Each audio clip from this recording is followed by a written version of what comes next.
सर्वांनी हाताने टाळी मनमुखाने भगवंताचे नाम करा. हरिभक्ती परलोकी येईल कामा सोडविल यमापासून या. म्हणून विठ्ठल विठ्ठल म्हणा वेळोवेळा. हा सुख सोळा स्वर्गी नाही एका टाळीत विठ्ठल भजन. विठ्ठल विठ्ठल विठ्ठल विठ्ठल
अनादि अंबिका भगवती बोध परडी घेऊन हाती.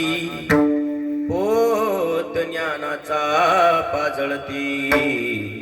भक्त उदो उदो नाचती. किंबहुना उदो उदो भक्त नाचती. गोंधळा येवो जगदंबे मूळ पीठ तू अंबे. व्यास वसिष्ठ शुक गोंधळी नाचता ती सोहमेळी. द्वैत भाव विसरोनी बळी खेळती अंबे तुझे गोंधळी. गोंधळाये वो जगदंबे मूळ पीठ तू अंबे. मुकुटमणी पुंडलिक 33 कोटी देव नायक. गोंधळ घालितीस कौतुक एका जनार्दनी नाचे देख. गोंधळाये वो जगदंबे मूळ पीठ तू अंबे. विठ्ठल विठ्ठल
भगवती बोध परडी घेऊन हाती होत ज्ञानाचा पाजळती उदो उदो भक्त नाचती गोंधळा येऊ जगदंबे विश्वाचा तो गुरु स्वामी न्योरो ते दातारो स्वामी न्योरो ते दातारो न्योरो ते दातारो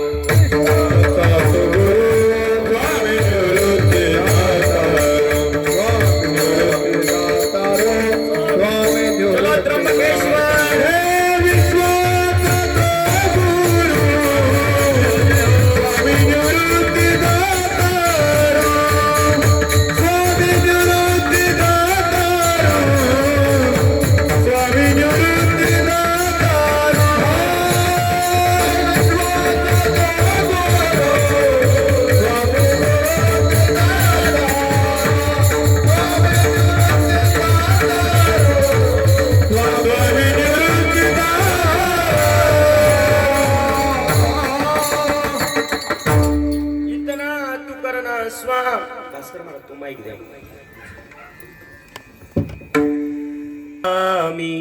जब प्राण तन से निकले हे गोविंद नाम ले कर जब प्राण तन से निकले उस वक्त जल्दी आना नई शाम भूल न जाना हे राधे को साथ लाना जब प्राण तन से निकले करारविंदेन पदारविंदम मुकारविंदेन विनिवेशयन्तं वटस्य पत्रस्य पुटेशयानं बालं मुकुन्दं मनसा स्मरामि सच्चिदानन्दरूपाय विश्वोत्पत्त्याय दितवे तापत्रे विनाशाय श्रीकृष्णाय वयो नमः पंढरीच्या देवराय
श्री गुरुदेव प्रणाम आपकी चरणों में कैलास राणा शिवचंद्र मोळी पनिंद्र माता मुकुट जळाळी कारुण्य सिंधू भव दुःखहारी तुझ विन शंभो मज कोण तारी मनोजव मारुत तुल्य वेगम जितेंद्रियं बुद्धिमतां वरिष्ठं वातात्मजं वानरयुक्त मुख्यं श्रीरामदूतं शरणं प्रपद्ये श्रीरामदूतं शरणं प्रपद्ये श्रीरामदूतं शरणं प्रपद्ये चलो आओ जी पवन कुमार हमारे चलो आओ जी पवन कुमार हमारे हरे कीर्तन में चलो पवन कुमार हमारे हरे कीर्तन में चलो पवन कुमार हमारे हरे कीर्तन में आई भगवतीच्या दारामध्ये आपण सगळे बसलोय आजच्या कीर्तनामध्ये आपल्याला श्री हनुमंतरायांनी निमंत्रित करायचंय बसल्या बसल्या एक काम करायचं फक्त हाताला बोल टाळी वाजवायची हा जय हो आजा की आनंद की जय हो चलो आओ जी चलो आओ जी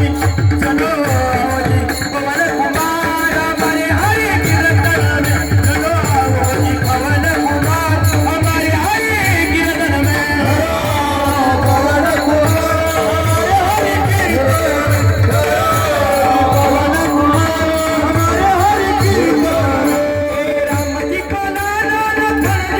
राम जी को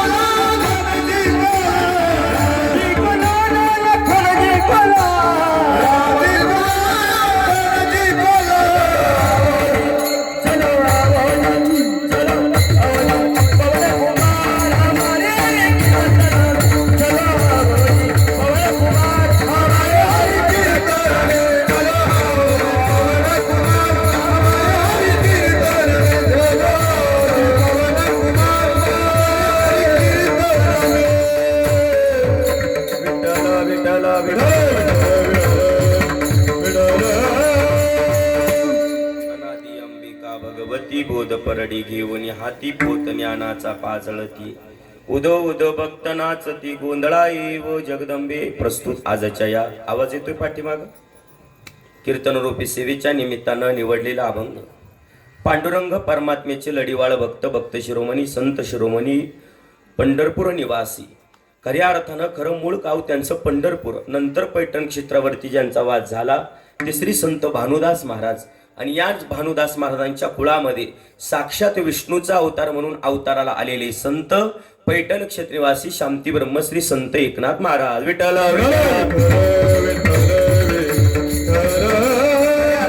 एकनाथ महाराजांचा आपण जर अभंग बघितला एकनाथ महाराजांच्या गाथ्यात बरेचसे अभंग आहे, पण आजच्या या अभंगामध्ये श्री संत एकनाथ महाराज आई भगवतीचं वर्णन करताय, तिचं गुणगान गाताय.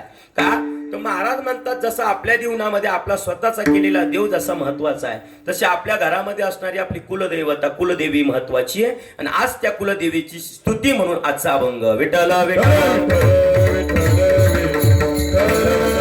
पैठण क्षेत्रवासी शांती ब्रह्म त्या आई भगवतीची वर्णन करत असताना म्हणतात अनादी. अनादी म्हणजे तू जुनाट अंबिका भगवती. अनादी असणारी जुनाट असणारी पुरातन असणारी जी देवी तिचे नाव सांगितले अंबिका आहे भगवती आहे. ए माते तू अनादी अंबिका आहे भगवती आहे. अनादी अंबिका भगवती. महाराज म्हणले खऱ्या अर्थानं पोत ज्ञानाचा पाजळती. ए माते जगामध्ये खऱ्या अर्थानं ज्ञान वाटण्याचं काम जर कोण करत असेल तर तू आहे. म्हणून हे माते तुला धन्यता आहे. अनादी अंबिका भगवती पोत ज्ञानाचा पाजळती भक्त उदो उदो नाचती आणि गोंधळा येईव जगदंबे. असा अर्थ सांगत असताना आता एकनाथ महाराजांना एका साधकानं प्रश्न केलाय, महाराज तुम्ही तर पांडुरंगाला आपलंस केलंय, मग आजच्या अभंगामध्ये तुम्ही म्हणतात अनादी अंबिका भगवती बोध परडी घेऊन हाती पोत ज्ञानाचा पाजळती उदो उदो भक्त नाचती. त्या देवीचं तुम्ही इतकं वर्णन का केलं? तर एकनाथ महाराजांनी त्या साधकाला उत्तर दिलं, बाबा जसं आमच्या जीवनामध्ये आमचा पांडुरंग परमा महत्वाचा आहे तेवढंच आम्हाला आई भगवती महत्वाची आहे. नुसती आई भगवताची महत्वाची नाहीये, तर त्या भगवतीमध्ये आम्ही आमचा स्वतः पांडुरंग बघितला म्हणून ते आमच्या जीवनात महत्वाचे आहे. विठ्ठल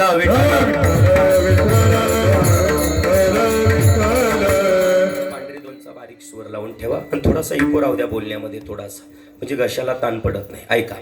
आणि मग त्या भक्ताने सांगितलं, महाराज तुम्ही जर पांडुरंगाला मानतात मग आई भगवतीला मानण्याचं कारण काय?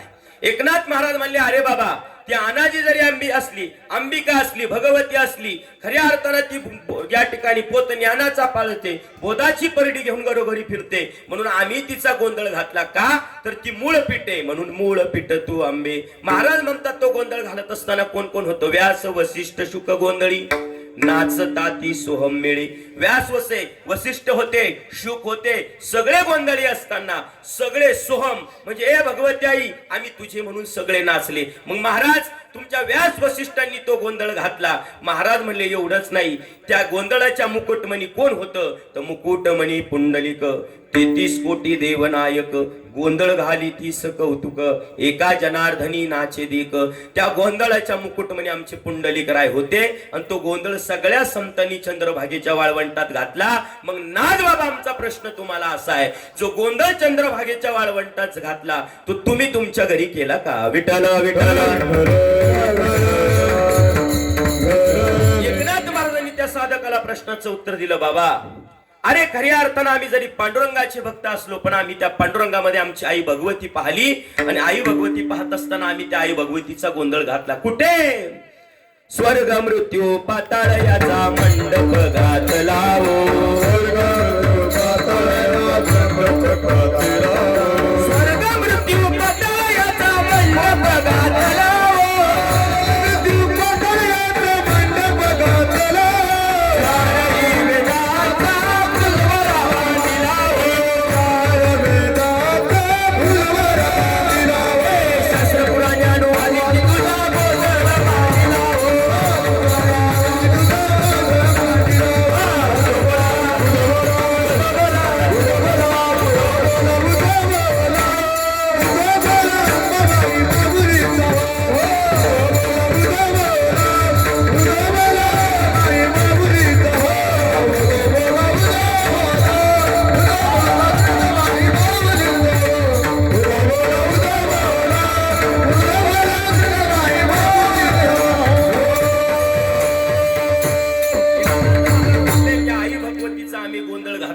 गोंधळाची तयारी कशी केली. स्वर्ग मृत्यू पाताळ याचा मंडप घातलाओ. अजून चारही वेदांचा फुलवरा बांधिला हो. त्या गोंधळाला कोण कोण आलं. शास्त्र पुराणे अनुवादित तुझा गोंधळ मांडिला हो. महाराज पुढे घातला तुम्ही तो गोंधळ. महाराज म्हणले तो गोंधळ पंढरपुरात. आषाढी कार्तिकी तुझ्या गोंधळाची दाटी हो. कुंडलिक दिवटा शोभे वाळवंटी हो. आणि आता महत्वाचा मुद्दा. साधकानं प्रश्न विचारला, महाराज तुम्ही ज्या भगवतीचा गोंधळ घालताय. महाराज म्हणले आम्ही भगवतीचा जरी गोंधळ घातला पण त्यामध्ये आम्ही आमचा पांडुरंग पाहिला. एका जनार्दनी अंबा उभी कर ठेवणी कटी हो. आमची देवी जी आहे तो पंढरपूरचा विठोबा आहे आणि त्या विठोबा तो कमरेवरती हात ठेवून उभा आहे. त्या पांडुरंगात आम्ही आमची भगवती पाहिली आणि म्हणून आज एकनाथ महाराज त्या देवीचं वर्णन करताय. विठ्ठल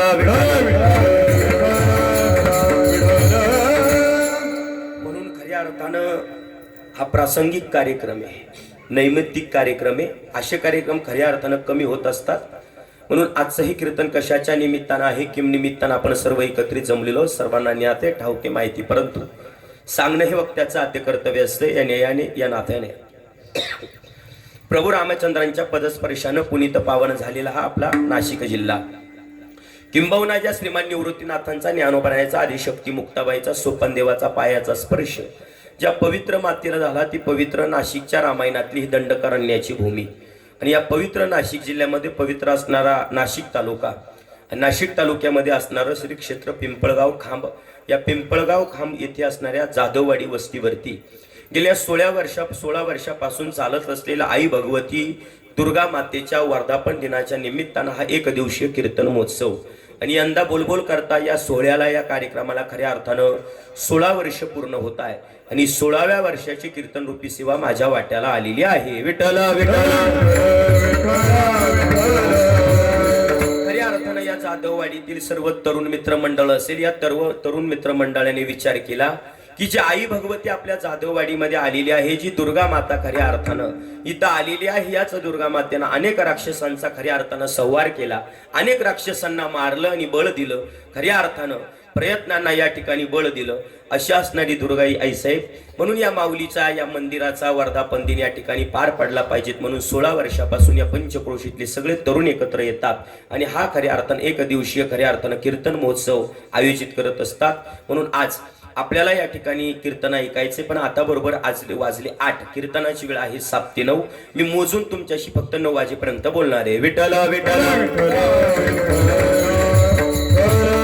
म्हणून कीर्तन हा खेळ नव्हे एकल्याचा, म्हणून मेळ जमविल्या. संत उक्तीप्रमाणे खेळ हा एकल्याचा नसतो. थोडासा सीझन तो चालू असल्यामुळे उदाहरण ते देतो. आमचे महाराज म्हणायचे की खऱ्या अर्थानं शेवया करायला जर बसले तर किती जणी लागतात? 2. आणि कीर्तन करायला जर, कुरडाय करायला जर लागले तर किती जणी लागतात? म्हणून प्रवचन शेवयाचा पाटे आणि कीर्तन म्हणजे कुरडायाचा घाटे. विठ्ठल विठ्ठल. प्रवचनाला दोघच महत्वाचे असतात, एक बोलणारा आणि दुसरा ऐकणारा. शेवया करायला दोघीच महत्वाच्या असतात, एक घास घालणारी आणि दुसरी मळणारी.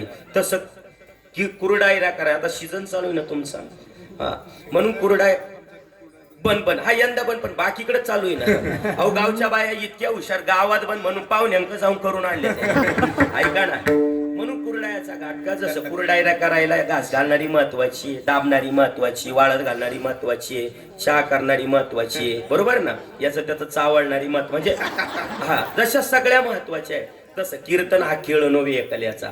जेवढा कीर्तनकारी इथं महत्वाचा आहे तशी सगळी मंडळी विशेष रूपानं महत्वाची.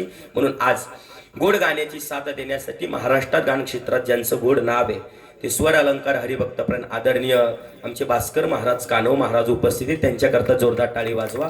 महाराजांनाही खऱ्या अर्थानं वंदने. त्याचप्रमाणे इकडे त्यांच्याच तुलामुलाचे हरिभक्तप्राण आदरणीय आमचे संदीप महाराज गुंजाळ महाराज उपस्थित आहेत, त्यांनाही वंदन.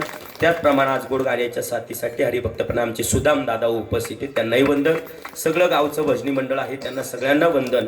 इकडे विण्यावरती आपल्या गावचे एक युवा कीर्तनकारी करत ना आमचे वेदांत महाराज उपस्थित आहेत, त्यांनाही वंदन. आणि सांगू का, खऱ्या अर्थानं माणसाचं मोठेपण ते असावं की दुसऱ्याच्या कीर्तनात कमीत कमी आपण टाळ घेऊन उभं राहता आलं पाहिजे, तेवढं उदार अंतकरण माणसाचं असलं पाहिजे. म्हणून खऱ्या अर्थानं, नाहीतर आता हल्ली एक दोन टिपणं पाठ झाले का दुसऱ्याच्या कीर्तनाला जाऊन बसायची लाज वाटते काय काही कीर्तनकारांना. पण खऱ्या अर्थानं एवढं उदार अंतकरण आमच्या वेदांत महाराजांचे त्यांनी विना घेतला. आणि वेदांत महाराज तुमच्या वयाचा मी असताना मी गावात प्रत्येक कीर्तनामध्ये विना घ्यायचो. त्याचा परिणाम असा की आज आपल्या कीर्तनामध्ये या ठिकाणी सुरुवातीला जर आपण दुसऱ्याच्या कीर्तनात विना जर घेतला तर आयुष्यभर आपल्या कीर्तनात चांगले चांगले लोक विना घेतात. विठ्ठल विठ्ठल.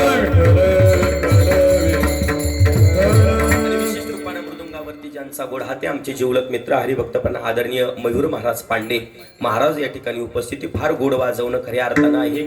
पिंपळगावला मला तरी वाटतं यंदा सप्ताहाला खऱ्या अर्थानं ते होते. त्यांचा मृदुंग दरवर्षी असतात, तर आपण त्यांचा मृदुंग खऱ्या अर्थानं या ठिकाणी ऐकलाच असेल म्हणून ती उपस्थित आहे, त्यांनाही वंदन.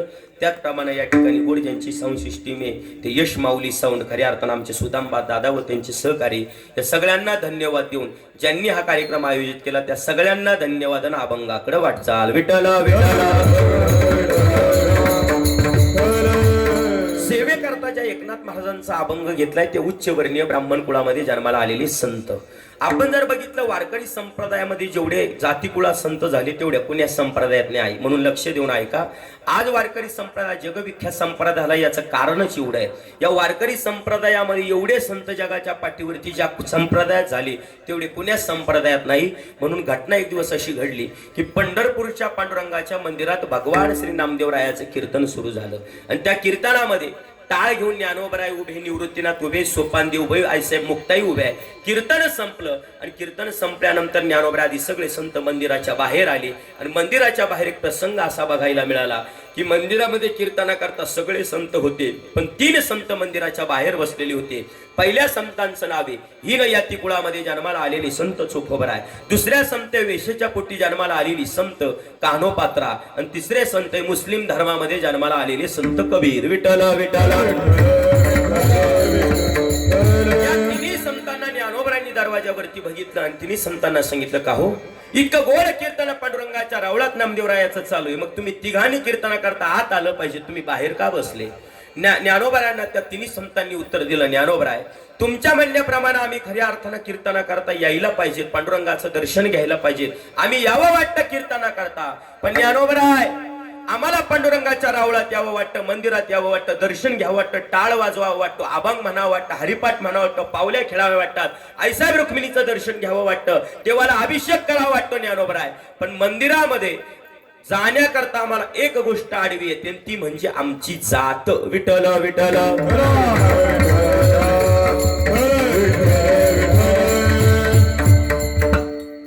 ज्ञानोबराय म्हणले असं देवाच्या दारात जर जात आडवी येत असेल तर सगळ्यात महत्वाचं पहिली जात या जगातून संपवली पाहिजे. आणि ज्ञानोबरायांनी त्या काळात क्रांती केली.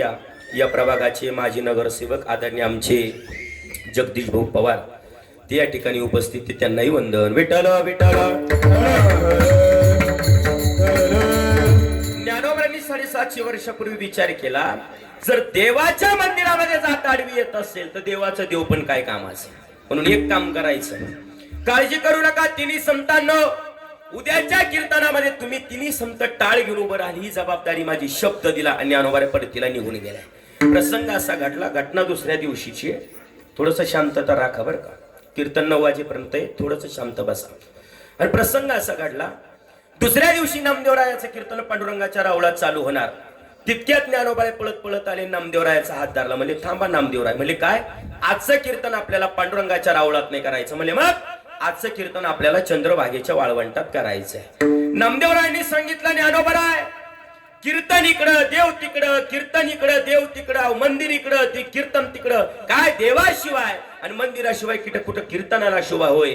ज्ञानोबरायांनी सांगितलं नामदेवराय मी सांगतो म्हणून ऐका, आजचं कीर्तन जर चंद्रभागेच्या वाळवंटात जर झालं नाही तर आपला वारकरी संप्रदाय जगविख्यात संप्रदाय कधीच होणार नाही. विठ्ठल विठ्ठल. बाबा प्रसंग असा घडला की पूर्वीच्या काळी असं होतं गड्या, एका संतांनी सांगितले की दुसरे संत ऐकायचे, एका कीर्तनकारानं सांगितलं की दुसरे कीर्तनकार ऐकायचे, एका गायकानं सांगितलं की दुसरा गायक ऐकायचा, एका वादकानं सांगितलं की दुसरा वादक आता एवढी चढाओढ झाली न बोललेलं बरं. विठ्ठल विठ्ठल प्रसंग ऐका आता पुढे. नामदेवरायांनी ते म्हणणं ऐकलं आणि गळ्यातला विना घेतला आणि चंद्रभागेच्या वाळवंटात हजर झाली सगळी संत मांदेआळी आणि कीर्तन सुरू झालं. बाबा ज्या 3 संतांना कीर्तनामध्ये टाळ घेण्याचा अधिकार नव्हता, ज्ञानोबरांनी जगात पहिली क्रांती केली, टाळ घेतला आणि 3 समाजामधील 3 संतांच्या गळ्यात टाळ टाकला. लोक म्हणतात या सरकारनं जातीवाद संपवला आणि त्या सरकारनं जातीवाद संपवला, पण जगातला पहिला जातीवाद संपवणारे माझे ज्ञानोबरा. विठ्ठल विठ्ठल न पाहे या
सिद्धांत एवढाच द्यायचा आहे.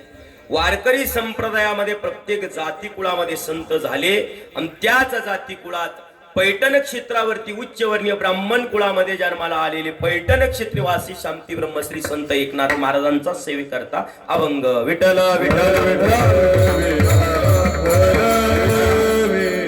श्रीमद भागवतामध्ये वर्णन आहे. खऱ्या अर्थानं भगवान श्री भोलेनाथांनी भोलेनाथ अवतार धारण केला आणि भोलेनाथ अवतार धारण केल्यानंतर खऱ्या अर्थानं एक राजा होता. त्या राजाचं नाव होतं दक्ष नावाचा राजा. आणि त्या दक्ष राजाला खऱ्या अर्थानं 16 मुली होत्या. त्या 16 मुलींपैकी खऱ्या अर्थानं ज्या काही 13 मुली होत्या, 13 मुली त्या खऱ्या अर्थानं धर्माला दिल्या. आणि त्या धर्मामध्ये एक मुलगी होती, तिचं नाव होती म्हणून तुकोबाराय म्हणले धर्माची तू मूर्ती पाप पुण्य तुझे हाती. 13 मुलींचा विवाह झाल्यानंतर राहिलेल्या 3 कोणाला द्यायच्या प्रश्न पडलाय आता मोठे पुढे. म्हणून त्यामध्ये असणारी एक मुलगी होती, तिचं नाव होतं स्वाहा. ही स्वाहा नावाची मुलगी खऱ्या अर्थानं अग्निदेवांना दिली, यज्ञाला दिली. एक मुलगी होती अजून खऱ्या अर्थानं 15वी, तिचं नाव होतं खऱ्या अर्थानं स्वधात. ही स्वधात नावाची मुलगी पितृदेवतांना दिली. आणि 16वी मुलगी पाठीमागे राहिली होती बाबा, तिचं नाव होतं सती. ही सती नेमकी आता कुणाला द्यायची? सतीनं सांगितलं बाबा या लग्न या जगामध्ये माझ्याशी लग्न करण्याच्या पात्रतेची फक्त एक व्यक्ती आहे आणि मी माझा वर पाहून ठेवलाय. बाप म्हणे तू पाहून ठेवला? तेव्हापासून आहे बरं का हे पाहून ठेवण्याचे प्रकरण, आता नाही, तेव्हापासून आहे. म्हणजे पाहून ठेवला म्हणजे हो कोण आहे मला दाखव म्हणले. चला म्हणले कैलासावरती. आणि आईसाहेब सतीनं खऱ्या अर्थानं दक्ष राजाचं बोट धरलं आणि दक्ष राजाला घेऊन आईसाहेब कैलासावरती आल्या. बाबा ज्याच्यासोबत संपूर्ण आयुष्य काढायचंय, ज्याला वर म्हणून जो मला मान्य आहे तो तुमचा जावाई, त्या तिथं तपश्चर्या करत बसलाय, जा आणि जावायला भेटून या. सती बाजूला थांबली. दक्ष राजा चालत चालत गेले आणि दक्ष राजानं खऱ्या अर्थानं आपल्या जावयाचं रूप पाहिलं. दक्ष राजालाच लाज वाटली. आतापर्यंत आपले 15 जावई खऱ्या अर्थानं वजनात आहे, पण 16वा जावई जर असा जगानं पाहिला तर सगळी इज्जत आपली धुळीला मिळेल. हे सती पाहिलाय मी तुझा नवरा, तुझा पती जो वर म्हणून तुला मान्य आहे, पण एक काम कर, तुझा नवरा मला वर म्हणून खऱ्या अर्थानं मान्य नाही, जावई म्हणून मान्य नाही, एक काम कर, हे लग्न जागेवरती थांबेल. सतीनं सांगितलं बाबा लग्न जर होणार असेल तर ह्याच देवासोबत ह्याच भोलेनाथासोबत माझं लग्न होईल, अन्यथा मी लग्न करणार नाही. तशीच राहील. बापाला असं वाटलं का रे आयुष्य हिला काढायचंय, प्रपंच हिला थाटायचा आहे, मग हिची आवड निवड आपण मध्ये का बोलावं. बापानं सांगितलं सती काळजी करू नको, लग्नासाठी जर तुला जर भोलेनाथ जर म्हणून मान्य असेल तर माझी तयारी आहे. हरकत नाही सती, तुझ्या शब्दाच्या पुढे मी जाणार नाही. दक्ष राजानं रागाच्या भरामध्ये निर्णय देऊन टाकला आणि कालांतरानं भोलेनाथाचा सतीचा लग्नाचा दिवस ठरला. आता लग्नाचा दिवस ठरल्यानंतर प्रसंग असा घडला, भोलेनाथांना निमंत्रण पत्रिका मिळाली. आता मला एक प्रश्नाचं उत्तर द्या, लग्न होत असताना आपले नवरदेवाचे नवरीकडे जातात का नवरीचे नवरदेवाकडे येतात? खालच्यांचं काय म्हणणं आहे? तुम्ही काही नाराज आहे का माझ्यावरती? तुमचं माझं काही घेणं देणं? आपले काही बांधाला बांध का तुम्हाला लाडक्या बहिणीचे हप्ते आले नाही म्हणून नाराज आहे? हे बघा माझी एक विनंती गड्या, कमीत कमी कीर्तनाला बसल्यानंतर थोडा आनंदित बसत चला, फ्रेश बसत चला.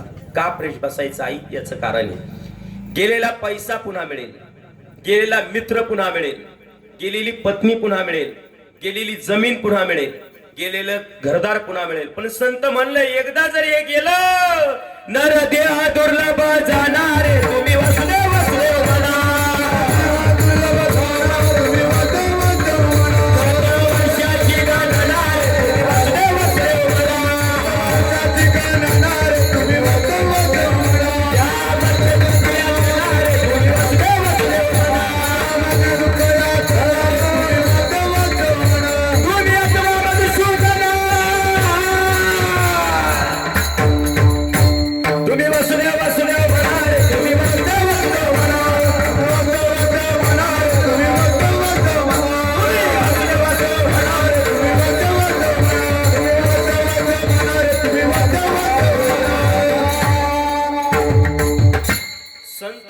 तर लवकर मिळतच नाही, पण मिळालाय. 84,000 लक्ष योनी फिरल्यानंतर मग माणसाचा देह मिळालाय. माणसाचा देह 84,000 लक्ष योनी फिरल्यानंतर मिळालाय, पण त्याच्यातही 100 वर्षासाठीच मिळालाय. 100 वर्षासाठी मिळालाय, पण संत म्हणले त्याच्यातही निम्म दुःख आहे. अल्प आयुष्य मानवी देह, अल्प आयुष्य मानव देह, शता गणिले ते अर्धनाथाया, शत गणिले ते अर्धनाथाया, मते बालत्वा पिडारू वशया, मते बालत्व पीडा काय भजना चिरलते पाये, तुम्ही वासुदेव राम राम अथवा मधुसूदन राम राम स्मरामि, राम राम स्मरामि. संत म्हणले काय भजनाशी उरले पहागा. नाहीये, आपल्या हातात वेळच नाही. म्हणून माझी एक विनंती गड्या, कीर्तनाला बसल्यानंतर थोडस आनंदित बसत चाला. नाही ते काही काहींचे चेहरे कायम खरकटे, धड हसती नाही, धड रडती नाही आणि एकदाची मरती नाही. ऐका किती आनंदित बसायचं आहे आणि का फ्रेश बसायचं इथं आल्यानंतर. ऐका ना, जगाच्या पाठीवरती कीर्तनामध्ये जेवढी शांतता आहे, जगात तुम्हाला एवढी शांतता कुठंच मिळणार नाही. का वाक्य नीट आहे काय? घरी गेल्यानंतर घरी एकांतात बसा, काय नाही फक्त बसा. डोक्यामध्ये सतत विचार चालतात. ती म्हणती मला दूध तापवायचंय, ती म्हणती कपडे धुवायचे, तो म्हणतो द्राक्षाला पाणी सोडायचंय, गहू काढायचा. हे आयुष्यभर डोक्यात आहे. पण मला सांगा 7 वाजेपासून तुम्ही इथं बसल्यापासून तर आताच्या मिनिटापर्यंत किती घरचे विचार डोक्यात चालू आहे? नाही नाही. म्हणून या कीर्तनासारखा आनंद या जगात कुठं नाही. आणि एक लक्षात घ्या, काय इथं आल्यानंतर आनंदित बसायचं. आई 3 वर्षापूर्वी एक आजार आला होता, काय नाव त्याचं? काय म्हणशील? मारा त्या मुडद्याचं नाव नको घेऊ. खाऊ देत नव्हता, पिऊ देत नव्हता, उठू देत नव्हता, बसू देत नव्हता. बरोबर ना? ऐका ना, कोरोनाच्या काळात देवानं भली भली माणसं नेली, जवळची नेली, परकी नेली, दूरची नेली, श्रीमंत नेली, गरीब नेली, भिकारी नेली, श्रीमंत नेली. बरोबर ना? पण ऐका, का कीर्तनाला आनंदित बसायचं. कोरोनाच्या भयंकर 3 लाटा निघून गेलाय, पण आजपर्यंत त्या जगाच्या मालकानं तुमच्या आणि माझ्या केसाला धक्का लागू दिला नाही. हा त्यानं केलेला उपकार आहे. बळवे झाले आजी वारी, भास्कर महाराज वाकोडी आलोय कवरी, पुढे द्याल तुम्हाला बळवे झाले आजी वारी, नाही बळवे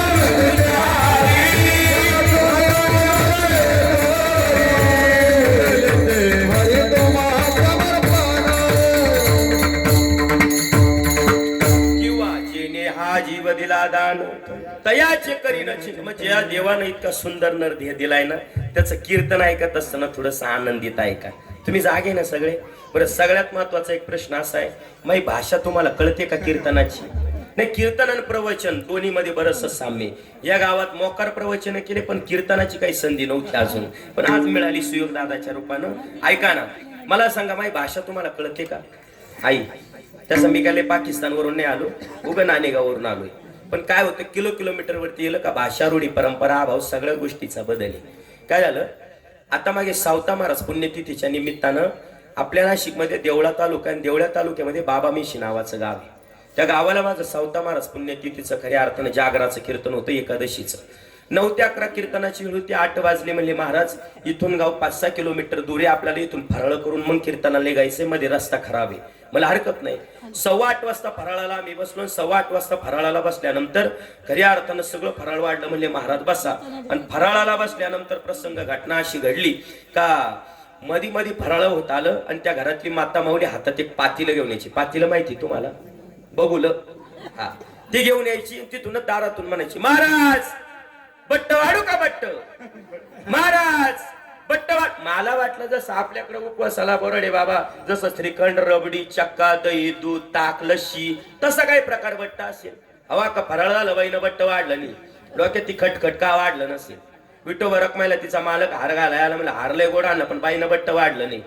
ज्ञानेश्वर माऊलीला एक जण आभार मारायला ज्यांची फराळाची पंगत होती, मनात म्हणलं पंगत लय गोड झाली पण बाईनं बट्ट वाढलं नाही.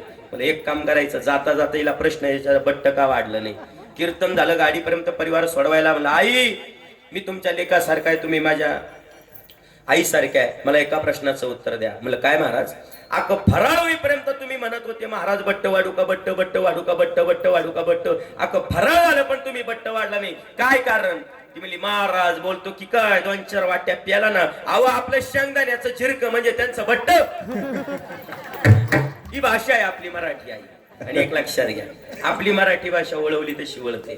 काय झालं, एक जण होता, डॉक्टरनं सांगितलं बघ तुझी आई फार आजारी आहे, जास्त भानगडीत पडू नको, ऍडमिट करायच्या. पिकलं पान कधी गळून पडेल सांगता येत नाही. एक काम करायचं, आई मी फक्त तुझ्या आईला एका औषधाची बॉटल देतो, ताप राहून जाईल, फक्त नियम लक्षात ठेवायचा. आईला औषध देत असताना ते हलून द्यायचं आणि आईला औषध देत असताना ते पाण्यातून द्यायचं. दोन्ही नियम ऐकले. नुसता दवाखान्यात तो गेला नव्हता, त्याची बायकोही गेली होती, ती थोडी शहाणी होती. बऱ्याच जणी शहाणी असतात, ऐका पडो.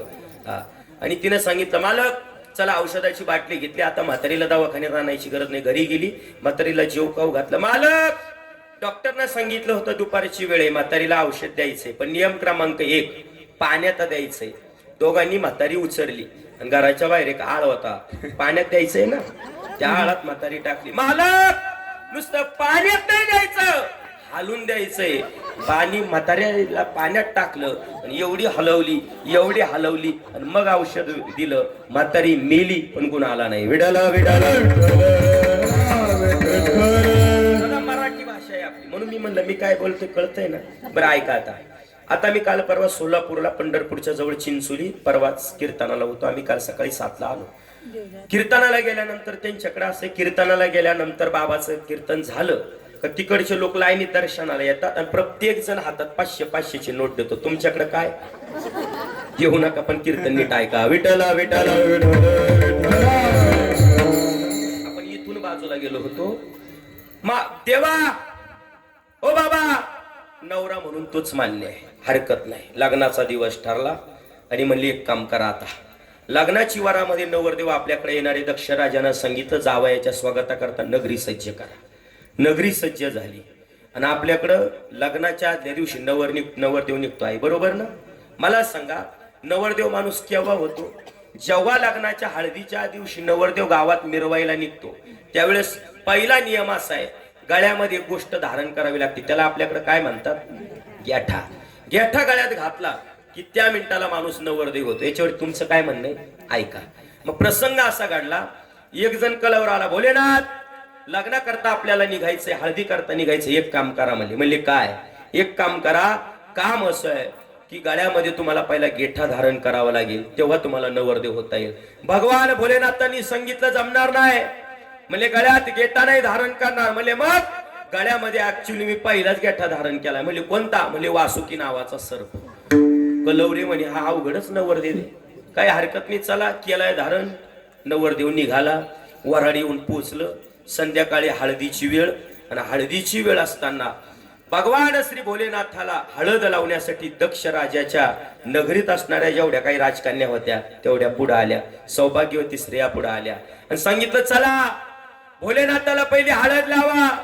भोलेनाथांनी सांगितलं म्हणजे थांबा, अजिबात कोणी हळद लावायची नाही, आणि जर माझ्या अंगाला हळद जर कोणी लावली तर माझ्या गळ्यात असणारा वासुकी नावाचा सर्प एकेकाला सोडणार नाही.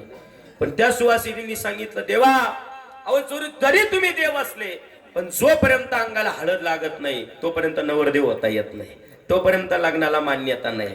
हळद लागली पाहिजे. भोलेनाथांनी सांगितलं जमणार नाही, जगाच्या पाठीवरती माझं जीवन सगळ्यांपेक्षा वेगळं आहे, मी लग्नाच्या वेळी हळद नाही लावणार. म्हणले मग माझ्या अंगालाच जर लावायचा असेल तर तो खऱ्या अर्थानं भस्म लावा. विठ्ठल विठ्ठल.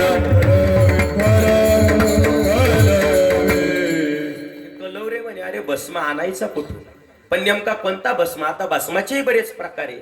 पहिला भस्म आहे खऱ्या अर्थानं गौर भस्म. गौर भस्म जो म्हणजे महिलांमध्ये विषय चालतो. पाथर्डी, फाटा, पिंपळगाव, आलं लक्षात? गायीची राख त्याला गौर भस्म म्हणतात, गायीच्या शेणाच्या गोरीची राख, तो गौर भस्म. दुसरा सुवर्ण भस्म असं म्हणतात, मी ऐकलंय बरं का, फक्त खाला नाही कधी. तो जर खाला तर म्हणलात 60 वर्षाचं म्हातार 30 वर्षाचा तरुण दिसतोय, काय माहिती खरं की खोटं, पण तो तितका महागे. मग देवा नेमका आणायचा कोणता भस्म? अरे भस्म आणत असताना एक काम करा. म्हणजे काय, मला सुवर्ण भस्म नको आहे, खऱ्या अर्थानं गौर भस्मही नको आहे, दुसरा कोणताच भस्म नको आहे, मला चिता भस्म द्या म्हणले. चिता भस्म.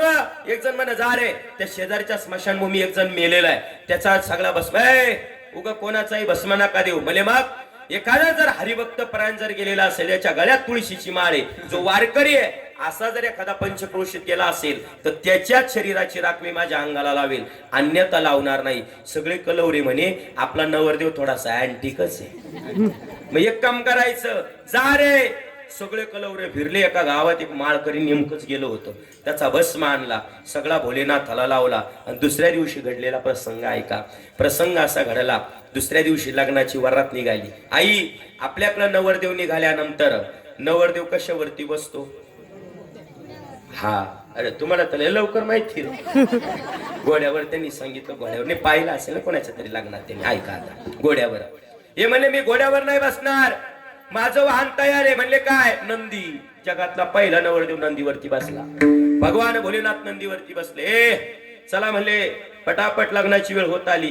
आता भगवान भोलेनाथाच्या लग्नाची वरात निघाली आणि वरात थोडी जोरात झाली. वरातीत इतके नाचायला लागले, इतके नाचायला लागली, पण कोण? भूतवे ताळनाच, भूतवे ताळनाच, भूतवे ताळनाच, भूतवे ताळनाच, भूतवे ताळनाच, भूतवे ताळनाच, भूतवे ताळनाच, भूतवे ताळनाच. हर्षयुक्त उमापती, हर्षयुक्त उमापती, हर्षयुक्त उमापती. गज चर्म व्याघ्रम बर, गज चर्म व्याघ्रम बर, गज चर्म व्याघ्रम बर, गज चर्म व्याघ्रम बर, गज चर्म व्याघ्रम बर, गज चर्म व्याघ्रम बर, गज चर्म व्याघ्रम बर, गज चर्म व्याघ्रम बर. नाचायला लागले, पण कोण नाचले? भूते वेताळ नाचती. नरहरी महाराजांचा गोडाभंग आहे, त्याच्यामध्ये महाराज म्हणले भोलेनाथाच्या लग्नात नाचले, पण कोण नाचले वराती? तुम्ही जागे ना, बोला ना, बोला नाही, काळजी करू नका. बघा थोडस 1 तास बोलत चला. थोडस पिंपळगावच्या बाजूला गेलं का सगळे माझ्या मागे या. आजचं कीर्तनाचं जेवढं काही पाकिट आहे तेवढे सगळे थोडं थोडं वाटून घेऊ, पण बोला. ऐका. नाचायला लागली. आई वरातीत नाचणारे कोण होते? भूते वेताळ. मग आपल्या लग्नाच्या वरातीत नाचायला लागले ते कोण आहे? मग आता कोणी पुढे नाचायचं हे लक्षात घ्या. निघाली वरात. वरात निघाल्यानंतर वरातीत इतके कलवरे रंगले, इतके कलवरे. आता दक्ष राजाला राग आला. लग्नाची वेळ टळून चाली, काय पद्धत आहे का? मुहूर्त टळत चालाय. चला म्हणले पटापट. भोलेनाथांचं आगमन झालं. आणि भोलेनाथांचं आगमन झाल्यानंतर ते भूते वेताळ पाहिल्यानंतर मंडपात लोक राहिले असतील का? पळाली दाना फान. अरे कलवरे जर असे तर नवरदेव कसा असेल? सगळे पळाले. पण सगळे पळालेले असताना दक्ष राजानं सांगितलं लग्न होणं गरजेचं आहे, मुहूर्त टळला नाही पाहिजे. पोरीचं लग्न लावून दिलं. पोरगी भगवान भोलेनाथासोबत आता कैलासावरती गेली. आणि बाबा घटना अशी घडली काही दिवसांनी की जावयानं लग्नामध्ये एवढा अपमान केला, लग्नामध्ये कलवरे भूते वेताळा आणली आणि सगळी माझी आबरू घालवली, म्हणून जावयाचा बदला घेतला पाहिजे. म्हणून भोलेनाथाचा अपमान करण्यासाठी दक्ष राजानं एक यज्ञ सुरू केला. विठ्ठल विठ्ठल. यज्ञ सुरू केल्यानंतर त्या यज्ञाचं फळ, यज्ञाची निमंत्रण पत्रिका सगळ्या देवी देवतांना आहे. ज्या 15 मुली होत्या, 15 मुलींना, 15 जावयांना सगळ्यांना निमंत्रण. आणि निमंत्रण देता देता घटना अशी घडली की सगळ्या देवी देवतांना माहित होतं का जावयाचं आणि सासऱ्याचं पटत नाही. 100% आज भोलेनाथांना निमंत्रण नसावं. म्हणून काय झालं, काही देवता असे होते का रस्ता रोजचा वेगळा होता, पण त्या दिवशी मुद्दाम हटकून कैलासावरून गेले. आणि ते सगळं सतीनं पाहिलं. सतीनं सांगितलं का हो कुठं निघाला सती, तुला माहित नाही? म्हणजे नाही. अगं तुझ्या बापानं मोठा यज्ञ केलाय आणि त्या यज्ञाचं निमंत्रण आम्हाला आहे, आम्ही त्या निमंत्रणाकरता निघालोय. म्हणजे आताच नाही बरं का, तेव्हापासून ही भावकी. एखादा भाऊ जर दुसऱ्या भावाशी जर बोलत नसला आणि त्याच्या पुरीचा एखाद्याचा जर साखरपुडा असला, काही काही खोडीचे राहतात ना गावातले, हे मुद्दाम त्या दुसऱ्याच्या घरी जातील. का रे तुला निमंत्रण नाही? अख्ख्या गावाला निमंत्रण असतात अशी बरं का. हे देवांपासून चालत हे आता नाहीये. आणि घडला असा, आई सतीनं विचार केला, माझ्या बापानं सगळ्यांना निमंत्रण दिलंय पण माझ्या नवऱ्याला निमंत्रण नाही. पण हरकत नाही, शेवटी बापाचा जीव आहे म्हणून माझा बाप आहे. लेक मी त्या बापाची नसल, माझ्या बापाच्या लक्षात राहिलं निमंत्रण द्यायचं धावपळीच्या युगात. पण मी माझ्या बापाच्या यज्ञासाठी गेल्याशिवाय राहणार नाही. आई ते लेकीचं अंतकरण होतं. भोलेनाथाला सांगितलं, देवा खऱ्या अर्थानं आता लग्नाची आपले बरेच वर्ष होऊन गेले, बापाच्या घरी मी कधी गेली नाही, पण बापानं यज्ञ आयोजित केलाय आणि यज्ञाला मला गेलं पाहिजे.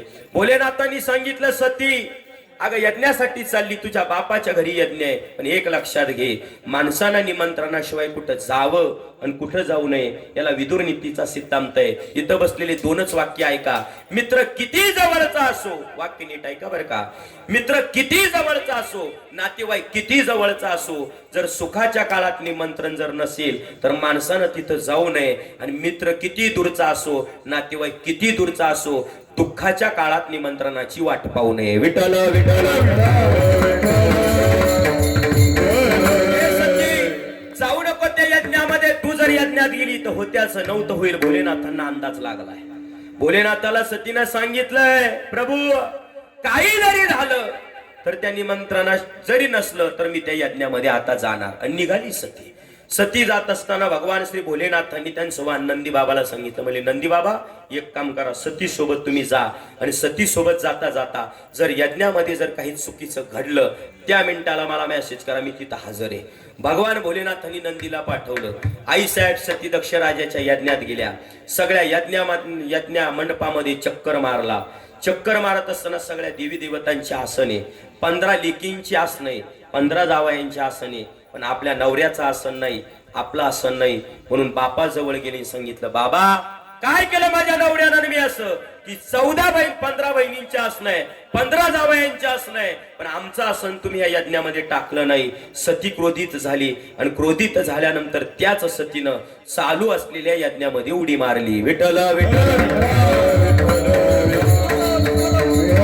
यज्ञामध्ये सतीनं उडी मारल्यानंतर सगळीकडे खऱ्या अर्थानं सगळीकडे गोंधळ पसरलाय. आणि गोंधळ पसरल्यानंतर तिकडे नंदी बाबा तयार होते. भोलेनाथांना बातमी कळाली. भोलेनाथांनी त्या रागाच्या भरामध्ये आपली एक जटा उपटली. जटा खाली आपटली. त्यातून एक जण प्रकट झाला, त्याचं नाव वीरभद्र. वीरभद्राला सांगितलंय, जा लवकर आणि त्या दक्षाला उडव, त्याचं क्षीर उडव. माझ्या पतीला खऱ्या अर्थानं सतीला यज्ञात उडी मारावी लागली याच्या अपमानामुळं, त्याला सोडू नको. वीरभद्र निघाला. वीरभद्र निघाल्यानंतर पळत पळत वीरभद्र त्या यज्ञामध्ये येऊन पोहोचला. सगळी गोंधळ माजलाय. आता वीरभद्रानं काय केलं, तलवार घेतली आणि तलवारानं दक्ष राजाचं क्षीर बाजूला केलं. विठ्ठल विठ्ठल. क्षीर बाजूला केल्यानंतर भगवान श्री भोलेनाथ तिथे येऊन पोहोचले. यज्ञ तर पूर्णत्वाला गेला पाहिजे. भगवान विष्णू तिथं आले.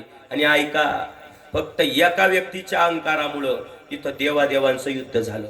भगवान विष्णूचं आणि भोलेनाथाचं युद्ध सुरू झालं. पण भगवान विष्णूंनी पाहिलं, हे देवांचे देव महादेव यांच्याशी आपण थोडं थांबलं पाहिजे. हो देवा थांबा म्हणले. काय केलं पाहिजे? काहीच नाही. आज या दक्ष राजामुळे माझ्या पत्नीला या ठिकाणी यज्ञात उडी मारावी लागली. याला मी सोडणार नाही.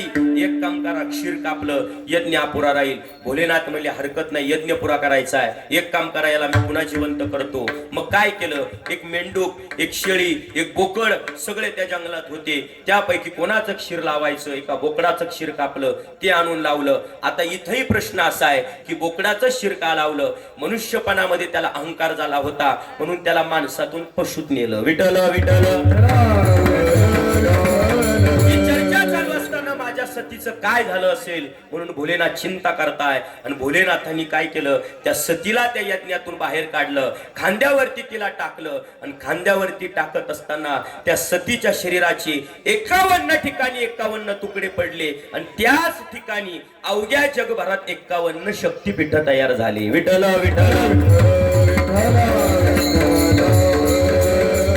त्यातलं पहिलं शक्तीपीठ म्हणजे आपल्याच महाराष्ट्रामध्ये असणारी तुळजापूरची तुळजाभवानी. आता कसं काय शक्तीपीठ तयार झालं? कथाभाग फार मोठा आहे, थोडासा बारकाईनं ऐका म्हणजे तुमच्या लवकर लक्षात येईल. घटना अशी घडली. एक दिवस खऱ्या अर्थानं देवांचं समुद्र मंथन सुरू झालं. आणि समुद्र मंथन चालू असताना देवांच्या बाजूला खऱ्या अर्थानं शेपटीची बाजू आली आणि दैत्यांच्या बाजूला मुखाची बाजू गेली. देवर्षी नारदांनी पाहिलं, अरे खऱ्या अर्थानं हे समुद्र मंथन सुरू झालंय, पण याच्यातून आता काही गोष्टी पडणारे, बाहेर पडणारे. मग काय करायचं? म्हणून एक लक्षात घ्या, त्या गोष्टी त्या समुद्र मंथनातून पहिली गोष्ट बाहेर आली. असं म्हटलं जातं आपल्याकडं, कुछ पाने के लिए कुछ खोना पडता है. म्हणून त्या समुद्र मंथनातून खऱ्या अर्थानं अमृत मिळवायचं होतं. म्हणून इथं बसलेली मंडळी थोडं बारकाईनं ऐका. चांगला मिळवण्यासाठी एक चुकीची गोष्ट बाहेर आली आणि त्या गोष्टीचं नाव आहे हलहल नावाचं विष. हलल नावाचं विष आलं आणि हलल नावाचं विष आल्यानंतर त्या हलल नावाचं विष नेमकं कोण घेणार? देवांना दैत्य म्हणताय तुम्ही प्या, दैत्यांना देव म्हणताय तुम्ही प्या. हलल नावाचं विष कोणीच प्राशन करीना. हलल नावाचं विष जोपर्यंत कोणीतरी स्वीकारत नाही तोपर्यंत मंथन पुढे चालत नाही. आता काय करावं? सगळ्या देवी देवतांनी भगवान श्री भोलेनाथाची साधना केली. भोलेनाथाला प्रसन्न केलं. सांगितलं, देवा आज तुम्हाला निमंत्रित करतोय. भोलेनाथ प्रसन्न झाले. भोलेनाथानं सांगितलं, अरे कशा करता बोलवलंय मला? देवा यज्ञातून, या समुद्र मंथनातून एक हलल नावाचा विषाचा प्याला आलाय, तो तुम्हाला घ्यावा लागेल. भोलेनाथांनी सांगितलं, काळजी करू नका, माझा अवतार रस्त्या करताय. भोलेनाथांनी विषाचा प्याला घेतला, हलल नावाचं विष पिऊन घेतलं. एक लक्षात घ्या, समुद्र मंथनातून आलेलं जे अमृत आहे ते देव पितात, पण समुद्र मंथनातून आलेलं विष जे पितात ते महादेव पितात. म्हणून जे अमृत पितात ते देव आहे, पण आलेल्या विष जे पितात ते देवांचे देव महादेव आहे. विठ्ठल विठ्ठल.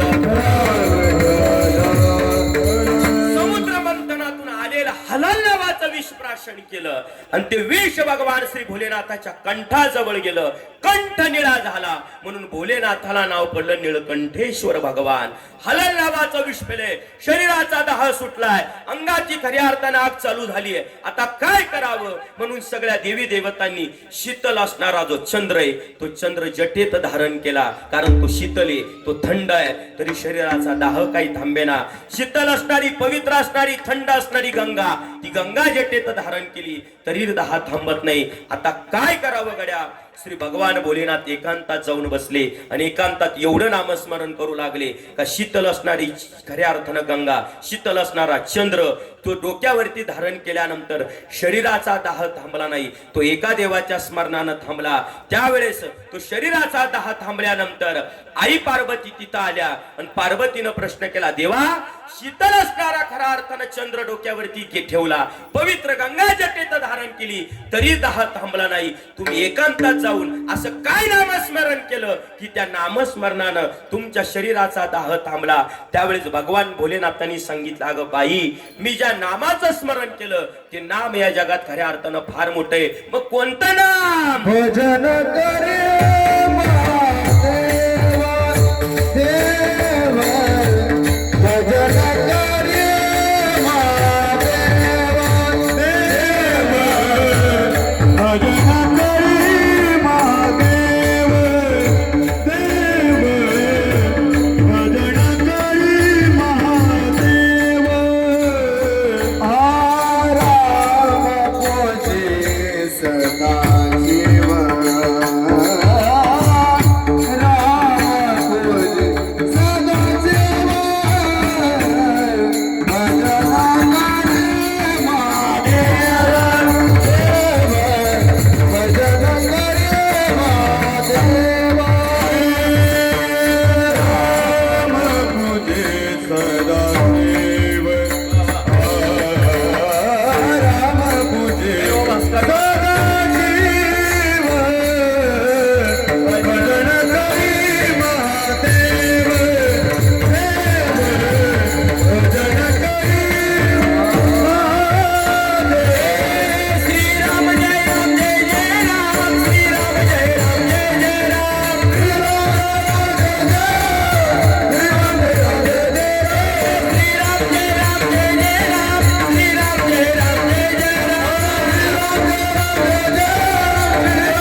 प्रश्न केलाय, कुणाचं भजन करताय? भोलेनाथांनी सांगितलं, माझं इष्ट म्हणजे राम आहे, मी माझ्या रामाचं भजन करतोय. प्रभू, रामाच्या भजनानं खऱ्या अर्थानं तुमच्या शरीराचा दाह थांबला? अगं थांबला नाही, नाहीसाच झाला. एवढी रामनामात ताकद आहे. आईसाहेब पार्वती म्हणल्या, का हो, ज्याचं तुम्ही भजन करताय, ज्या रामाचं भजन करताय, तो तर तिकडं बायकोच्या शोधार्थ निघालेला आहे, किती मायेत अटकलेला आहे, बायकोच्या पाठीमागं फिरतोय. आणि जो बायकोच्या पाठीमागं मायेत अटकून फिरतोय, तुम्ही त्याचं भजन करावं? अहो, तुम्ही देवांचा देव महादेव आहे आणि तुम्ही त्या रामाचं भजन करावं, आणि तो बायकोच्या पाठीमागं शोधार्थाने गेलेल्या मायेत अटकलेल्या देवाचं काय भजन करावं? भोलेनाथांनी सांगितलं, चुकीचं बोलू नको पार्वती, जा आणि तुला परीक्षात जर पाहिजे असेल तर त्या प्रभू रामचंद्रांची बघ. आई, ऐका ना, प्रसंग असा घडला की प्रभू रामचंद्र सीतामाईच्या शोधार्थ निघालेले असताना आता खऱ्या अर्थानं त्या पार्वती मातेनं काय केलं, सीतामाईचं स्वरूप घेतलं आणि सीतामाईचं स्वरूप घेऊन प्रभू रामचंद्रांजवळ आली. आणि प्रभू रामचंद्रांजवळ आल्यानंतर प्रभू रामचंद्रांनी खऱ्या अर्थानं तिला असं वाटलं की प्रभू रामचंद्र म्हणतील, का ग सीते, तू इथं कशी काय? ते पण तू जगाचा मालक आहे. चाले हे शरीरा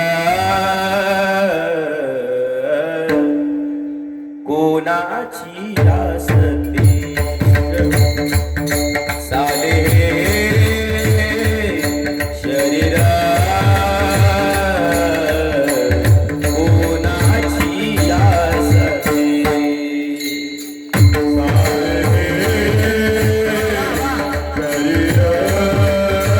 हरी बोल, हरी बोल.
मला सांगा, या जगामध्ये शरीर चालवणं ज्याच्या हातात आहे तो देव आहे.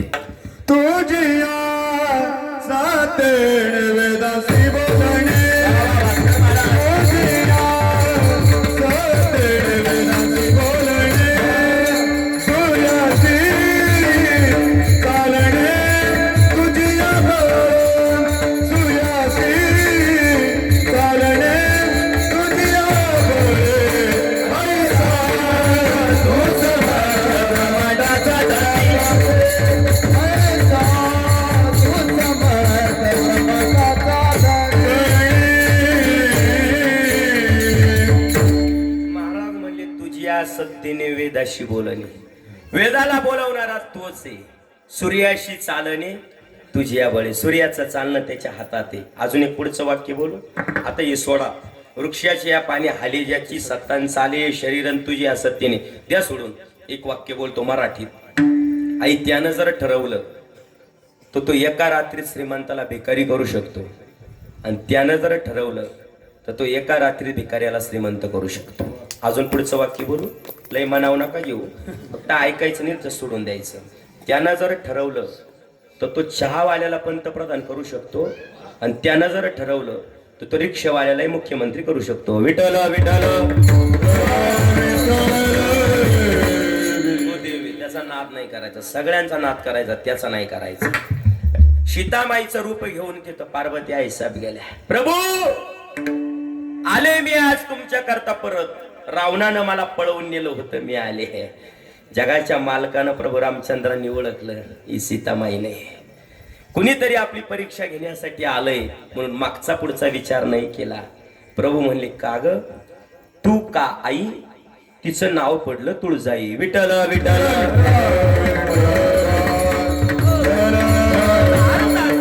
तू का आली आई?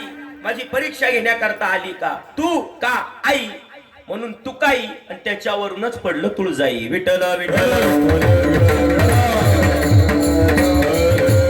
महाराष्ट्राला पहिलं शक्तीपीठ मिळालं ते म्हणजे आपली कुलस्वामिनी तुळजापूरची तुळजाभवानी. दुसरं आपल्याला या ठिकाणी मिळाली ती म्हणजे कोल्हापूरची महालक्ष्मी. तिसरं आपल्याला शक्तीपीठ मिळालं या जगाला, या महाराष्ट्राला, ती म्हणजे खऱ्या अर्थानं माहूरची रेणुका. आणि उरलेला अर्ध शक्तीपीठ आपल्याच नाशिक जिल्ह्यामध्ये असणारा कळवण तालुका आणि कळवण तालुक्यामध्ये असणारी वणीची सप्तशृंगी. विठ्ठल विठ्ठल. आता नाशिक जिल्ह्यामध्ये आई साहेबाला काय यावं लागलं? दृष्टांत फार गोडे फार मार्मिकतेचा आहे, थोडासा लक्ष देऊन ऐका. याच नाशिक जिल्ह्यामध्ये घडलेला प्रसंग आहे. महिषासुर नावाचा असुर इथं मातला होता. आईसाहेब भगवतीनं पाहिलं जास्त मातलाय म्हणून याचा वध आपण केला पाहिजे. पण महिषासुराला मारण्यासाठी खऱ्या अर्थानं सगळ्या देवी देवता प्रसन्न केले आणि सगळ्या देवी देवतांना सांगितलं मी एकटी नाही जाणार. मग आज याला मारण्यासाठी मी प्रकट झाले, मी आले, पण एकटी नाही जाणार. म्हणले मग जेवढे देवी देवता इथं उपस्थित आहे त्या प्रत्येकानं एक काम करायचं. तुम्हाला येत नाही, तुम्हाला त्या युद्धासाठी यायचं नाही, पण तुमच्या प्रत्येकाच्या हातात असणार एक एक शस्त्र माझ्या हातात द्यायचं. सगळ्या देवीतांनी कुणी शंख दिला, कुणी गदा दिला, कुणी त्रिशूळ दिलं, कुणी तलवार दिली, कोणी काय तर कोणी काय, सगळ्यांची शस्त्र हातात धरले आणि त्या महिषासुराला मारण्यासाठी आई साहेब निघाल्या. जाता जाता खालची वणी आहे, तिथं आई साहेबांचं मूळ रूप आहे. म्हणून वणीला जात असताना पहिले खालची जी वणी तिचं दर्शन घ्यायचं आणि मग गडावरती जायचं. डायरेक्ट गडावरती गेले पण खालच्या आई साहेबाचं दर्शन नाही तर दर्शनाचं पुण्य नाही. विठ्ठल विठ्ठल. तिथून प्रकट झाली, महिषासुरानं पाहिलंय, सप्त शृंगानं आली, वेगवेगळ्या प्रकारच्या हातात शस्त्र आहे, क्रोधित चेहरा आहे, मारण्यासाठी आली. सूर्याचा खऱ्या अर्थानं उदय झाल्यापासून मागं पळते. आता सूर्यास्त होण्याची वेळ आली. आपल्याला ही कधी मारेल सांगता येत नाही. आता महिषासूर घाबरला आणि महिषासूर घाबरलेला असताना महिषासुराच्या पाठीमागे आईसाहेब पळताय. पळता पळता पळता महिषासूर गुप्त झाला, कुठे गेला कळला नाही. म्हणून बघा तुम्ही वणीला जात असताना ज्यावेळेस तुम्ही ते काय त्याला म्हणतात रडतोंडी, तो रडतोंडीचा जो या ठिकाणी घाट आहे तिथं आई भगवतीला चढता चढता डोळ्यात दोन अश्रूच्या धारा आल्या. ती रडली म्हणून नाव पडलं रडतोंडी. पण क्रोधाच्या भरामध्ये अशी त्या डोंगरावरती लात मारली, डोंगर फोडला आणि आईसाहेब पलीकडे गेल्या आणि महिषासूर जिथं लपला होता सगळ्या सप्तशृंगांचा वापर करून, सातामध्ये असणाऱ्या प्रत्येक शस्त्राचा वापर करून महिषासूर जिथं मारला त्याच सप्तशृंगांनी आली. म्हणून असुराच्या नावावरून नाव न देता तिला नाव पडलं सप्तशृंगी. विठ्ठल विठ्ठल. म्हणून एक लक्षात घ्यायचं, आई भगवतीच्या नाही तर कोणत्याही देवाच्या मंदिरात जा. बऱ्याच लोकांची आपल्या दर्शनाची थोडीशी एक चुकीची पद्धती, ती खोड आजच मोडून टाकायची. मंदिरात गेल्यानंतर आपले लोक काय करतात, मंदिराच्या उंबऱ्याच्या पाया पडतात. अजिबात नाही. इथून पुढे कोणत्याही मंदिरात जा, मंदिराच्या उंबऱ्याच्या कधीच बाहेर पाया पडायचं नाही. आता तुम्ही म्हणशाल का पडायचं नाही, याचं कारण आहे कुठल्याही मंदिरामध्ये प्रवेश करत असताना जो उंबरा आहे त्या उंबऱ्याच्या खाली बघा तुम्ही, शास्त्रशुद्ध मंदिर असेल तर बघायला मिळेल, खाली असा सिंहासारखा वेगवेगळा आकार असतो. तो सिंह नाही आहे, तो आसुर आहे. त्या आसुरावरती पाय द्यायचा आणि आपल्या जीवनातले 6 असुर आशा माया मोहा लाज काम क्रोध ही षडविकार तिथंच मारायची आणि मग देवा पुढे जायचं म्हणजे देव लवकर मिळतो. मग दर्शन घ्यायचंय तुम्हाला उंबऱ्याचं नाही, त्याच उंबऱ्याच्या वरती असणारे गणाची गणपती, त्या गणपतीचं दर्शन घ्यायचं आणि मग मंदिरात प्रवेश करायचा. कारण त्या आई भगवतीनं असुर पायाखाली तुडवले आणि भक्ताला जवळ घेतलं. विठ्ठल विठ्ठल. भगवतीचं वर्णन करत असताना एकनाथ महाराज म्हणतात ती आम्हाला भेटली, तिचं रूप मी बघितलं, मग ती कशी अनादी आहे, तिचे नाव काय, तिनं काय केलं, अभंगाचं पहिलं चरण. अनादि अंबिका भगवती भगवती, अनादि अंबिका भगवती भगवती,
भावानी पहिला शब्द वापरला अनादी. अनादी या शब्दाचा अर्थ आई तू फार जुनी आहे. नुसती तू अनादी नाहीये, तू अंबिका आहे, तू भगवती आहे. तू खऱ्या अर्थानं पोत ज्ञानाचा पाळ आणि बोधाचा जी परडी, बोधाची परडी तू घरी घेऊन येते. ज्ञानाचा पोत, ज्ञान वाटण्याचं काम करते. म्हणून आई आम्ही खऱ्या अर्थानं तुझा गोंधळ घालतो. म्हणून गोंधळा येई वो जगदंबे. कारण काय? मूळ पीठ तू आंबे. मग तुझ्या गोंधळाला गोंधळे आम्ही साधे आणलेले नाही. कोण कोण गोंधळे आणले? अभंगाचं तिसरं. व्यास वसिष्ठ शुक गोंधळी, व्यास वसिष्ठ शुक गोंधळी,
गोंधळ घालण्यासाठी कोण कोण होतं? व्यास वसिष्ठ शुक गोंधळी, नाचता ती सोहमिळी. सगळी लाज भय शंका सगळं सोडून ते नाचताय. द्वैत भाव विसरोनी बळी, खेळती आंबे तुझे गोंधळी.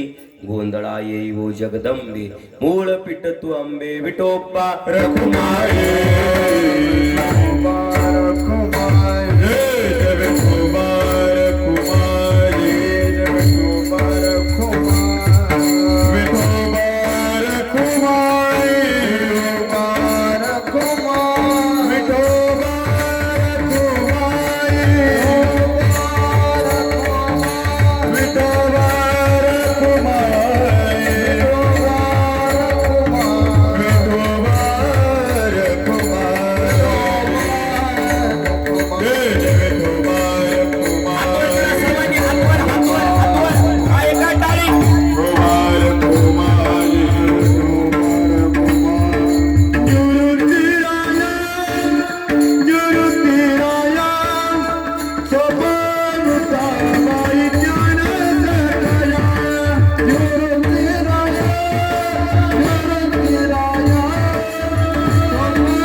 परडी घेऊन हाती पोत ज्ञानाचा पाजळती. उदो उदो भक्त नाचती, गोंधळा येई हो जगदंबे.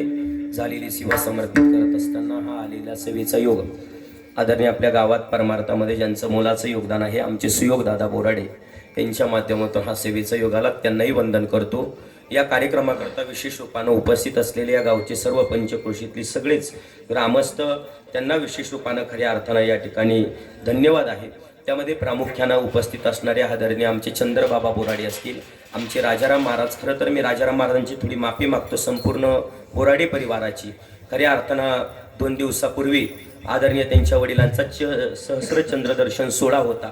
पण मी त्यांना सांगितलं होतं मी 100% येण्याचा प्रयत्न करेन. पण त्या दिवशी मला पंढरपूर जवळ खऱ्या अर्थानं चिंचोलीला कीर्तन होतं, जिथे श्रीमान निवृत्तीनाथांचा शेवटचा मुक्काम असतो. भीमेचं आणि चंद्रभागेचं तिथं खऱ्या अर्थानं संगम आहे. म्हणजे खऱ्या अर्थानं तिथं कीर्तन असल्यामुळं मला त्या सोहळ्याला उपस्थित राहता आलं नाही. पण खऱ्या अर्थाने या कीर्तनाच्या माध्यमातून एवढीच विनंती करेल, बाबांचा चंद्र दर्शन सोहळा होत असताना बाबांना विश्वगुरु श्रीमात निवृत्तीनाथ महाराज खऱ्या अर्थानं अजून चांगलं दीर्घ आयुष्य देऊ आणि खऱ्या अर्थानं त्यांच्या शताब्दी महोत्सवाकडे वाटचाल करू अशा या ठिकाणी शुभेच्छा. त्याचप्रमाणे या कार्यक्रमाला गोड साथ करण्यासाठी सर्व भजनी मंडळ, विनेकरी आदरणीय आमचे वेदांत महाराज, त्याचप्रमाणे इकडे भास्कर महाराज, संदीप महाराज, मयूर महाराज, सुदाम दादा, सगळं भजनी मंडळ या ठिकाणी उपस्थित आहे. आमचे बोराडेदा सगळे उपस्थित आहे. त्याचप्रमाणे या प्रभागाचे माजी नगरसेवक आदरणीय आमचे मनोहर दादा बोराडे, त्याचप्रमाणे आमचे जगदीश भाऊ पवार तेही उपस्थित आहे. या कार्यक्रमाचं सुंदर छोट्या प्रमाणामध्ये पण चांगलं प्रेक्षेपण करणारे आमचे रामहरी दादा, त्यांनाही या ठिकाणी धन्यवाद. आणि विशेष रूपानं गोड ज्यांचा साऊंड आहे आदरणीय आमचे सुदाम दादा व त्यांचे सहकारी आमचे सुनील दादा, त्यांनाही या ठिकाणी वंदन. थोडासा सुरुवातीला मला आवाजाला प्रॉब्लेम आला, कारण गुढीपाडव्यापासून तर अजून 12 तारखेपर्यंत सलग दिवसाला 3 कार्यक्रम चालू आहे. त्याच्यात रोजचा प्रवास, रोजचं पाणी, रोजचं वातावरण, या सगळ्याच गोष्टींना सामोरं जावं लागतं. म्हणून खऱ्या अर्थानं सुरुवातीला मला थोडासा अभाव जाणवला आवाजाचा, पण आता एकदम सुंदर आहे. असं वाटतं अजून 2 तास परत कीर्तन करावं, पण तसं काही मी करणार नाही. त्यांना सगळ्यांना धन्यवाद देऊन झालेली सेवा या ठिकाणी समर्पित करत असताना पुन्हा एकदा खऱ्या अर्थाने ज्या आई भगवतीच्या दारामध्ये आपण जमलोय, 2 मिनिटाकरता तिचं स्मरण आपल्याला करायचंय, तिला आळवायचंय. ऐक लक्षात घ्या, तिला आळवत असताना फक्त भजनच म्हटलं असं पाहिजे, काही नाही. तिच्या नामाचा 2 मिनिटाकरता जरी उच्चार झाला तर खऱ्या अर्थाने ती अंबाबाई आपल्या हाकेला धावत असते, ती आपल्या हाकेला येत असते. म्हणून 2 मिनिटाकरता त्या अंबाबाईला आपल्याला 2 मिनिटाकरता या कार्यक्रमाला निमंत्रित करायचं आणि तो लगेच कीर्तनाला या ठिकाणी पूर्ण विराम द्यायचा. थोडा आवाज द्या. त्याचप्रमाणे 13/4/2016 रोजी एकादशी निमित्त दुर्गा माता महिला मंडळातर्फे पिंपळगाव खांब मारुती मंदिर येथे सायंकाळी 6 वाजेला हरिभक्तपरायण ज्ञानेश्वर महाराज तुपे बेलूकर यांचं कीर्तन आयोजित केलेलं आहे. तरी सर्वांनी या कीर्तनाचा व महाप्रसादाचा अवश्य लाभ घ्यावा अशी सूचना आयोजकांच्या वतीनं या ठिकाणी आलेली आहे. सर्वांनी या कार्यक्रमाला उपस्थित राहा. आणि मी सांगेल गड्या, आमचे आदरणीय गिरी महाराजही उपस्थित आहे, की या गावाने एक सुंदर परंपरा या गावाला सुरू केलेली. बाबा खऱ्या अर्थानं बऱ्याच गावांमध्ये, माझ्याही गावाला ती परंपरा होती, पण मधल्या काळात मोडली. पण खऱ्या अर्थानं पिंपळगाव हे शहरालगत असणारं गाव आहे. पण या गावामध्ये सांगण्यासारखी हरकत नाही की श्रीमान निवृत्तीनाथांच्या, मला तरी वाटतं, सप्तशतकोत्तर महोत्सवाच्या निमित्तानं आमचे गिरी महाराज गावातले सगळे वैष्णव वारकरी यांनी एकत्र येऊन दर निवृत्तीनाथांची वारी एकादशीला असते, त्या एकादशीला खऱ्या अर्थानं कीर्तन महोत्सव या ठिकाणी आयोजित केला. आणि दर महिन्याला आपल्या खऱ्या अर्थानं या गावामध्ये कीर्तन होतं. याचं कारण एक आहे, ज्या गावात महिन्याला कीर्तन आहे ते गाव कधी चुकीच्या दिशेकडे जात नाही. ही कीर्तनाच्या एकतेची ताकद आहे. त्या निमित्तानं सगळं गाव एकत्र येतं. आता मलाही तरी वाटतं जून का कधीतरी माझी सेवा या ठिकाणी आहेच, त्यावेळेसही आपण पुन्हा भेटूया. पण पुन्हा एकदा या सेवेमध्ये जर काही चुकलं असेल माझी, मला परत करा. पण 2 मिनिटं त्या आईसाहेबांना आपण आळवण करूया आणि याच ठिकाणी थांबण्याचा प्रयत्न करूया. अंबाबाई लाड लाड ये ग, ये अंबाबाई लाड लाड ये ग, कागदरी लास राग, कागदरी लास राग, दरी लास राग, कागदरी लास राग,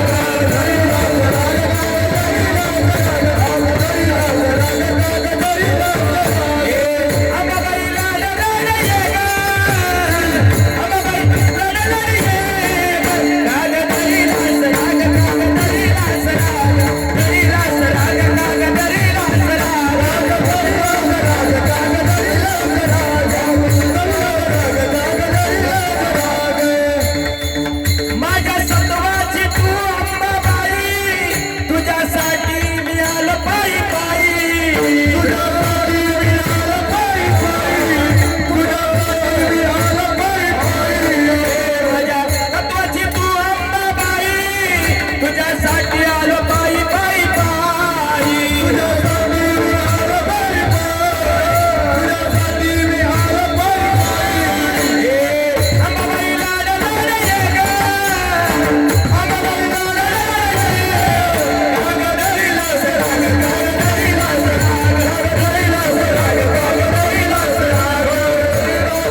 सेवा या ठिकाणी समर्पित. जय येऊ द्या त्यांनी तरी पुढे खेळायचं आहे. हो, कीर्तनामध्ये येणं म्हणजे खऱ्या अर्थानं सोपी गोष्ट नाहीये. ठीक आहे, हरकत नाही. ज्याचा त्याचा भाव आहे. आपण कुणाच्या भावाला नाव नका ठेवू. माझी एक विनंती आहे, आपल्याला एखाद्या देवाचा परमार्थ करता आला नाही करा, पण निंदा करू नका. बरेच कीर्तनकारी हवावाल्या बायांची इथून निंदा करतात. मी त्याच्या विरोधातला महाराज आहे. ज्याचा त्याचा भाव आहे, ज्याला जे ते करायचं ते करू द्या. ज्याचा त्याचा परमार्थ ज्याच्यापाशी, म्हणून कोणी कोणाला कधी नाव ठेवू नये. अहो, आता मला सांगा, इथं भगवंताचं नाव घेतल्यानंतर काहीतरी होतं म्हणजे काहीतरी असेलच नव्हतं. म्हणून कीर्तनकारांनी याच्यावरती मी म्हणतो बोलू नये.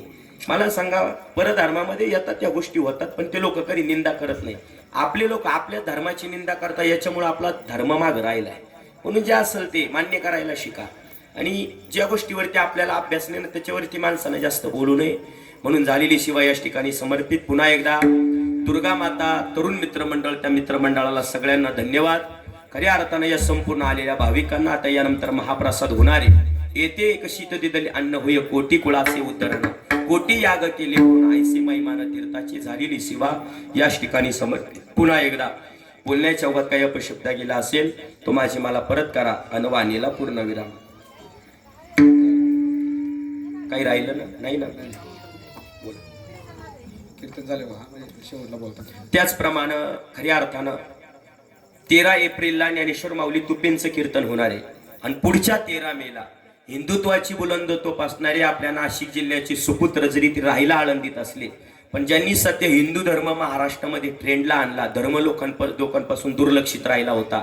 महाराष्ट्रात ज्यांचं मोठं हिंदू धर्मामध्ये ख्यातनाम आहे ते हिंदू धर्मरक्षक हरिभक्तपरायण संग्राम बापू भंडारे पाटील यांचं कीर्तन आपल्या पिंपळगाव गावामध्ये मारुती मंदिर या ठिकाणी 13 मेला होणार आहे. तरी सर्वांनी त्याही कीर्तनाकरता उपस्थित राहावं ही सर्वांना नम्र विनंती. पुन्हा एकदा झालेली सेवा या ठिकाणी समर्पित. वाणीला पूर्ण विराम. ज्ञानेश्वर माऊली ज्ञानराज माऊली ज्ञानेश्वर माऊली